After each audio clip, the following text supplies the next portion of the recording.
নমস্কাৰ বোলো সকলোকে পুনৰবাৰ আপোন চৰ্চৰ অন্য এটা ভিডিঅ'লৈ স্বাগতম জনাইছোঁ।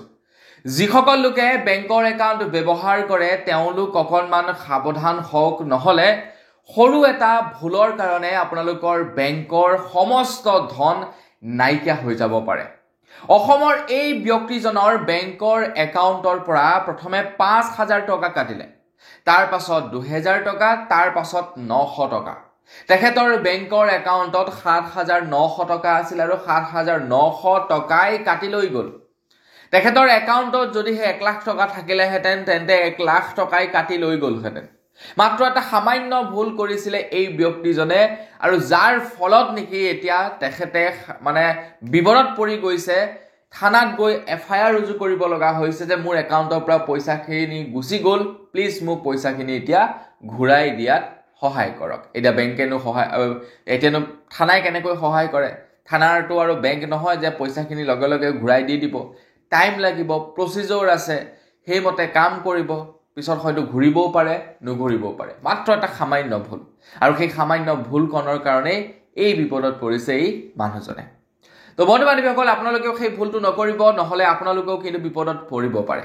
এতিয়া সেই সামান্য ভুলকণনো কি, মই আজি আপোনালোকক সেই সম্পৰ্কে এই ভিডিঅ'টোত জনাম। তো ভিডিঅ'টো প্ৰথমৰ পৰা শেষলৈকে চাই থাকিব। মই চিৰপাঞ্জি গগৈ, আপোনালোকে চাই আছে আপোন চৰ্টছ। আহক আৰম্ভ কৰোঁ আজিৰ ভিডিঅ'। আগবাঢ়িছোঁ আজিৰ খবৰটোৰ ফালে। খবৰটো যদি ইনফৰ্মেটিভ লাগে লাইক এটা কৰিব, আৰু চেনেল যদি এতিয়ালৈকে ছাবস্ক্ৰাইব কৰা নাই তেনেহ'লে চেনেলটো ছাবস্ক্ৰাইব কৰি ল'ব। অৱশ্যে মই আপোনালোকক এই সম্পৰ্কত আজিৰ পৰা বহুদিন পূৰ্বে এটা ভিডিঅ'ত জনাইছিলোঁ, আপোনালোকক সতৰ্কিত কৰি দিছিলোঁ যে আপোনালোকে এই ভুলটো কেতিয়াও নকৰিব। এতিয়া যিসকলে মোৰ ভিডিঅ' কণ্টিনিউ চাই তেওঁলোকে নিশ্চয় চাগে বুজি পায় কি কাম কৰিব লাগে, কি কাম কৰিব নালাগে, কোনটো আমাৰ কাৰণে ভাল, কোনটো আমাৰ কাৰণে বেয়া। এতিয়া এই ব্যক্তিজনে হয়তো চাগে মোৰ ভিডিঅ' চোৱা নাছিলে। তো বন্ধু বান্ধৱীসকল, কিছু লোকে কি কৰে, হোৱাটছআপৰ জৰিয়তে আপোনালোকক PM কিষাণৰ ধন লাভ কৰিবৰ কাৰণে, আবেদন কৰিবৰ কাৰণে এপ্লিকেশ্যনৰ লিংক পঠায় কিছু লোকে, অচিনাক্ত ব্যক্তিয়ে।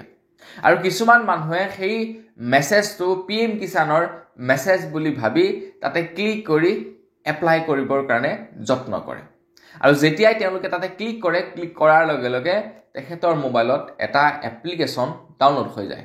এপ্লিকেশ্যনটো ডাউনলোড হোৱাৰ লগে লগে তেখেতৰ মোবাইলৰ পৰা প্ৰথমে হোৱাটছআপটো শেষ হয়, তাৰ পাছত বেংকৰ একাউণ্ট শেষ হয়। আগতে বেংকৰ একাউণ্ট শেষ নহৈছিলে, আগতে কেৱল হোৱাটছআপ শেষ হৈছিলে, ইনফৰমেশ্যনবিলাক লৈ গৈছিলে। কিন্তু এতিয়া কি হয়, হোৱাটছআপো শেষ হয় আৰু লগতে বেংকৰ একাউণ্টৰ ধনো শেষ হয়। তো আপোনালৈ যেতিয়া নেকি মেছেজটো আহিব, আপুনি ধৰিবই নোৱাৰিব যে এইটো কোনোবাই স্কেমাৰে পঠাইছে। আপোনালৈ মেছেজটো একদম PM কিষাণৰ অফিচিয়েল যি পৰ্টেল আছে, অফিচিয়েল পৰ্টেল বা অফিচিয়েল যি কণ্টেক্ট নাম্বাৰ থাকে, একদম পৰা চব লগো নাম চাম চব PM কিষাণ বুলি থাকিব। তো তেওঁলোকৰ পৰা পঠোৱা হ'ব আপোনালৈ মেছেজটো, আৰু দেখিব যে মেছেজটো PM কিষাণৰ আবেদন ফৰ্ম। এনে ক্লিক কৰিব, ক্লিক কৰাৰ লগে লগে আপুনি একোৱে গম নাপাব কি হৈছে, কি নাই হোৱা, একো নেদেখায় আপোনাৰ মোবাইলত। তাৰ বেকগ্ৰাউণ্ডত এটা এপছ ডাউনলোড হৈ যায়, আৰু সেই এপছটো ডাউনলোড হোৱাৰ পাছতেই আপোনাৰ মোবাইলত পূৰা কাম কৰিবলৈ তেওঁলোকে লাগি যায়। তো আপোনালোকৰ মোবাইললৈ যদি ভৱিষ্যতে কোনোবাই ফটো পঠায়, মেছেজ পঠায়, কিবা পঠায়, তো আপোনালোকে ভালদৰে লক্ষ্য কৰিব সেই মেছেজটো বা সেই ফটোকপিৰ নামটোৰ লাষ্টত APK বুলি লিখা আছে নেকি। ভিডিঅ' এটাই পঠাইছে, ফটো একপিয়ে পঠাইছে, বা ধৰি লওক আপোনাৰ সেয়া কিবা লিংক এটাই পঠাইছে, তো আপোনালোকে শেষৰ ফালে চাব তাতে APK বুলি লিখা আছে নেকি। যদি APK বুলি লিখা আছে তেন্তে গম পাব এইটো এটা স্কেম হয়, আপুনি বিপদত পৰিব। এইটো কোনো ধৰণৰ মেছেজ নহয় বা ফটো নহয় বা ভিডিঅ' নহয়, এইটো এটা এপ্লিকেশ্যন।